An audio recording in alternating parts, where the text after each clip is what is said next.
मित्रों नमस्कार।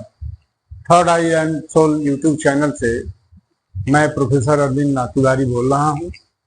इस चैनल पर आप सभी मित्रों का हार्दिक अभिनंदन और स्वागत है। मित्रों, आज का जो विषय मैं लेकर के आया हूं उस विषय का नाम है सिद्धि पुरुष और सिद्ध पुरुष में क्या अंतर है। क्या सिद्ध पुरुष ही सिद्धि पुरुष हैं या सिद्धि पुरुष ही सिद्ध पुरुष हैं?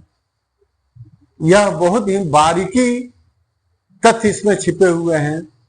सिद्ध पुरुष का क्या लक्षण होता है और सिद्धि पुरुष का क्या लक्षण होता है, दोनों को समझना। बहुत सारे लोग दोनों को एक ही समझते हैं, लेकिन मेरी समझ से दोनों के समझ में बहुत बारीकी अंतर है और दोनों का परिणाम अलग अलग है और दोनों ही अध्यात्म से जुटे हुए हैं। और इसलिए जानना जरूरी है, क्योंकि यह थर्ड आई से संबंधित प्रश्न है। क्योंकि थर्ड आई खुलने के बाद या हर व्यक्ति की इच्छा होती है कि मृत्यु होने के पहले मोक्ष मुझे प्राप्त मिले। तो मोक्ष प्राप्त के रास्ते में क्या एक सिद्धि पुरुष या सिद्ध पुरुष वहां सार्थकता रखते हैं कि बंधन देते हैं, इसी बात को समझना है, जो अध्यात्म की दुनिया में काफी महत्वपूर्ण है। आइए मित्रों, मैं निवेदन करूंगा कि बात मेरी अगर अच्छी लगे तो चैनल को सब्सक्राइब, लाइक, कमेंट करना नहीं भूलिएगा। बात को आगे बढ़ाते हुए मैं आपसे ये बताना चाहूंगा कि हर व्यक्ति जब अध्यात्म के समंदर में जब वह उतरता है और बहुत सारे गोता लगाने के बाद, आध्यात्मिक यात्रा करने के बाद, अनेक पड़ावों पर जूझने के बाद, और तब जाकर के उसकी थर्ड आई खुलती है या तीसरा नेत्र खुलता है या सिक्स सेंस जिसको कहते हैं। तो खुलने के बाद जो है वो ये सीधियां उसके पास आनी शुरू हो जाती हैं। रिद्धि सिद्धि, यक्षरा, ये अप्सरा, यक्षणी, किन्नर, बहुत सारी ऐसी सिद्धियां हैं, योगिनियां, बहुत सारी ऐसी सिद्धियां कि स्वतः जो है आनी वो शुरू कर देती हैं। तो इसमें साधक को फंसना चाहिए कि नहीं फंसना चाहिए? अगर नहीं फंसना चाहिए तो क्या करना चाहिए? यह काफी महत्वपूर्ण विषय है। जैसा कि हम सभी जानते हैं कि जो भी साधना के क्षेत्र में उतरता है और आध्यात्मिक यात्रा अपने पूर्ण करने के बाद ब्रह्मरंध्र तक जाते जाते सीढ़ियां उसके पीछे भागनी शुरू कर देती हैं। तो जिन साधक के पास सीढ़ियां होती हैं उनका एट्रैक्शन बढ़ता है। एट्रैक्शन दो तरह से, धन संपदा के मामले में धन संपदा उनके पास आनी शुरू हो जाती है। दूसरा एट्रैक्शन यह होता है कि समाज में, गांव में, ग्राम में, नगर में वो पूजे जाने लगते हैं। क्योंकि जब सीढ़ियां आती हैं तो सीढ़ियों के अनुरूप वो चलना शुरू कर देते हैं। तो उनके पास सीढ़ियां धन संपदा देना शुरू कर देती हैं। इसमें कहीं दो नहीं। जिस काम में हाथ लगाते हैं वह काम संपन्न भी होता है।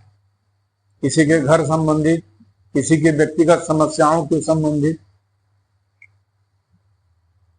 और जगत में, समाज में वो यश कमाना शुरू कर देते हैं। लोगों का मेला लगना शुरू हो जाता है, लोगों का जमघट लगना शुरू हो जाता है और समाज में चर्चा बढ़ जाती है कि फलाना आदमी तो सिद्ध पुरुष है। देखिए, यही शब्दों का खेल है। सिद्धि प्राप्त कर लिया अर्थात वो सिद्ध पुरुष हो गया। तो यहां मेरी सोच थोड़ी सी अलग है कि जो साधक अपने शरीर को साध लिया और वो सिद्ध हो गया, साधा और सिद्ध हो गया। सिद्ध होने का मतलब यहां तात्पर्य है कि मोह बंधन से अलग मोक्ष के तरफ जाना, मोक्ष का धारण करना। तो मेरे समझ से वह सिद्ध पुरुष है कि अपने को जो सिद्ध कर ले, अपने को जो नियंत्रण कर ले, अपने को साध ले, जो सम स्थिति में रहे, धन संपदा से परे रहे। क्योंकि यह सत्य है कि व्यक्ति जब यहां इस पृथ्वी से जब जाता है, उसकी अंतिम विदाई होती है, तो जो उसकी आध्यात्मिक कमाई है, जो कमाए रहता है, वह उसके साथ ही जाती है। अगर रिद्धि सिद्धि कमाया है तो वह उसके साथ जाएगी, इसमें कहीं दो मत नहीं। लेकिन वह मरणोपरांत फिर उन सिद्धियों के पास उसको आना पड़ता है, क्योंकि उन सिद्धियों के बंधन में वो बंध गया। मैं बहुत बारीकी की बात कर रहा हूं और उम्मीद है कि आप समझ रहे होंगे, आप लोग समझेंगे मेरी बात को।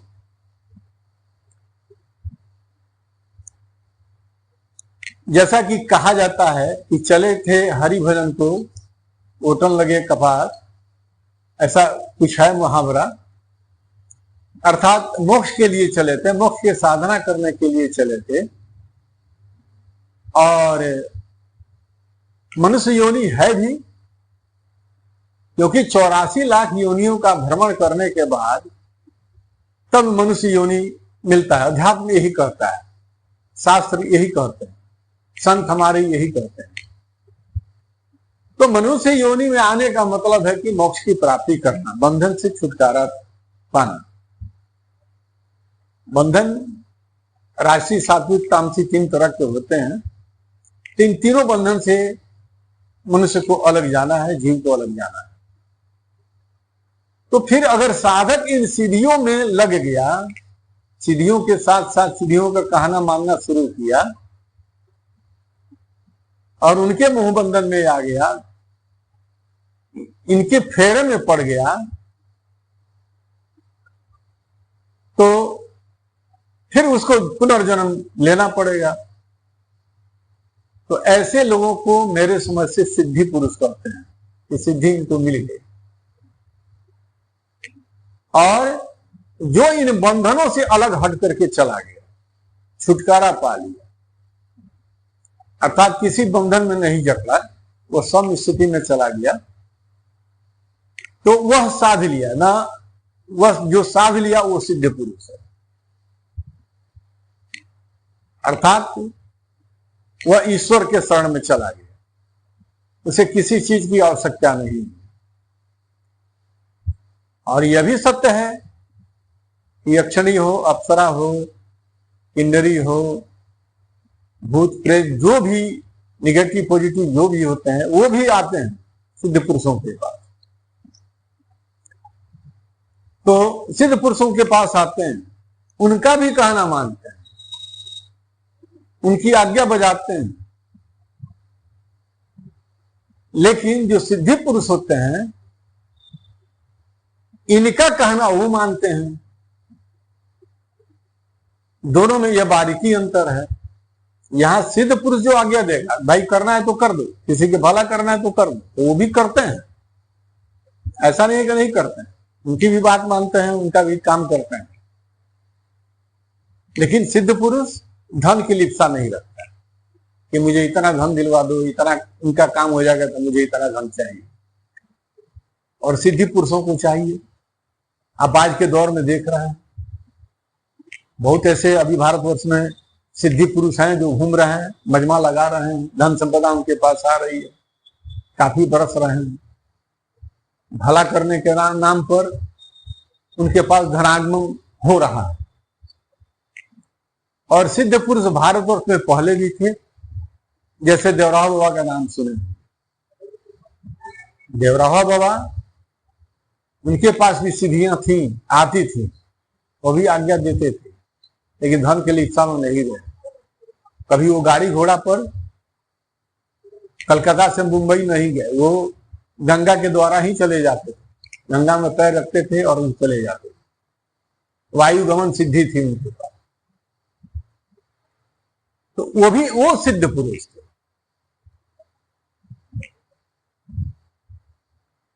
आप महर्षि रमण का नाम सुनिए। महर्षि रमण सिद्ध पुरुष है। आपके श्री राम शर्माचार्य गायत्री परिवार, वो भी सिद्ध पुरुष, उनको भी कोई धन की इच्छा नहीं। जो भी रहे ट्रस्ट के नाम है, ट्रस्ट में का हिसाब किताब अलग रहा। अपने लिए 2 धोती 2 कुर्ता और 2 गमछा पर सारा जीवन उन्होंने बिताया। जौ का आटा खाना, रोटी खाना, छाछ पीना, ये भोजन खाना, कोई धन संपदा की आवश्यकता नहीं। ऐसे बहुत सारे उदाहरण हैं भारतवर्ष में। कहने का अर्थ है मित्रों कि कोई साधक अगर साधना करने आता है तो वह तय करे कि हमको सिद्धि पुरुष बनना है कि सिद्ध पुरुष बनना है। अर्थात मोह माया में जो जकड़ा, जो धन संपदा में जकड़ा रह गया, उलझ के रह गया, वो सिद्धि पुरुष हो गया। क्योंकि थर्ड आई जब खुलती है, थर्ड आई खुलने के साथ बहुत सारी सिद्धियां सामने आती हैं। थर्ड आई खुलने के पहले बहुत सारे साधक ऐसे होते हैं कि जो कभी प्रयास किए रहते हैं कि फलाना यक्षिणी, फलाना अप्सरा का दर्शन हो जाए, मेरा साथ दे,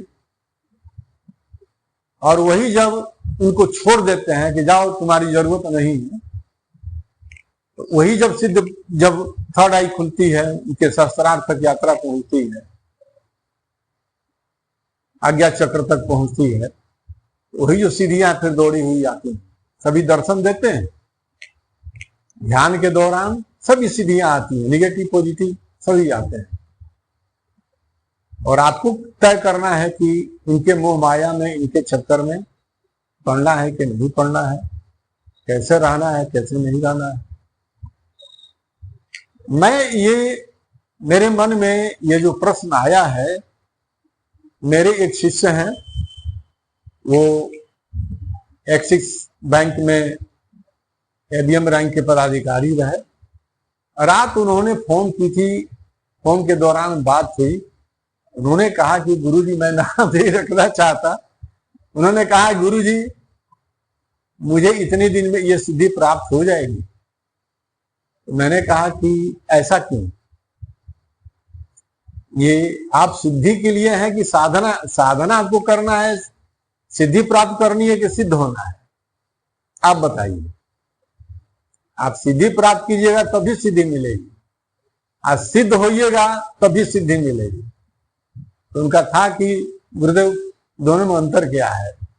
तो मैंने ये बात बताई उनको, सिद्धि पुरुष किसको कहते हैं और सिद्ध पुरुष किसको कहते हैं। और जब इतने कष्ट और संघर्ष करने के बाद जब आज्ञा चक्र तक साधक पहुंच जाता है और वह सीढ़ियों के फेर में पड़े, लालच में पड़े, तब फिर बेकार है उसका मनुष्य जन्म लेना। मेरे समझ से आप जन उपकार कीजिए, लोगों का भला कीजिए, इसमें कोई उन सीढ़ियों के द्वारा कीजिए, लेकिन सीढ़ियों के लिप्सा में नहीं पड़ी, क्योंकि यह मनुष्य योनि ईश्वर ने जो दिया वो वरदान है, आशीर्वाद है। और फिर वही कर्म करें और फिर 84 लाख की यात्रा करनी शुरू कर रहे हैं, ये कौन सी होशियारी? फिर भी मुझसे ज्यादा लोग चालाक और होशियार दुनिया में हैं। मैं जो बात बोल रहा हूं बहुत लोगों को प्रिय नहीं हो सकती या प्रिय नहीं लगेगी। तो मित्रों, मुझे लगता है कि आप समझ गए होंगे कि सिद्ध पुरुष में और सिद्धि पुरुष में क्या अंतर है। और आप साधना कर रहे हैं या साधक हैं, तो आपको तय करना है कि आप सिद्ध पुरुष बनना चाहते हैं कि सिद्धि पुरुष बनना चाहते हैं। और सिद्ध पुरुष से क्या लाभ है और सिद्ध पुरुष से क्या लाभ है, दोनों आपके साथ जाएंगे। जो भी ये असली कमाई है, नोटों का धन कमाना, गाड़ी घोड़ा मकान बनवाना, ये भौतिक कमाई है। लेकिन साधना के माध्यम से जो शक्ति प्राप्त होती है वह आध्यात्मिक कमाई है, जो मरणोपरांत साथ में जाती है और अगले जन्म में फिर आती है साथ में। तो अगर मोक्ष के तरफ जाते हैं तो मोक्ष मिल जाती है तो बहुत बढ़िया बात है, अच्छी बात है ये, और मिलनी चाहिए। जो सिद्ध पुरुष हैं उनको मिलती है। मैंने कहा ना देवराहा बाबा, श्री राम शर्मा आचार्य जी, सभी ने समाधि ली, ज्ञान की समाधि ली, तो अज्ञान की समाधि नहीं ली। और समाधि मैंने कहा इसका भी भेद है, अज्ञान समाधि और ज्ञान समाधि। फिर अगले वीडियो में इसकी चर्चा करूंगा कि ज्ञान समाधि क्या है और अज्ञान समाधि क्या है। बहरहाल 15-16 मिनट का समय निकल चुका है, वीडियो बड़ी हो गई है, तो मैं चाहूंगा आप सबसे इजाजत लेना चाहूंगा। और पुनः निवेदन के साथ, बात मेरी अच्छी लगी हो तो चैनल को सब्सक्राइब, लाइक, कमेंट करना, शेयर करना नहीं भूलिएगा कि दूसरों को इससे लाभ मिले। और आप सबको ढेर सारा आशीर्वाद, आप सबसे आशीर्वाद लेते हुए विदा लेता हूँ। जय मां गायत्री, जय हनुमान जी, हर हर महादेव, जय हिंद, जय भारत।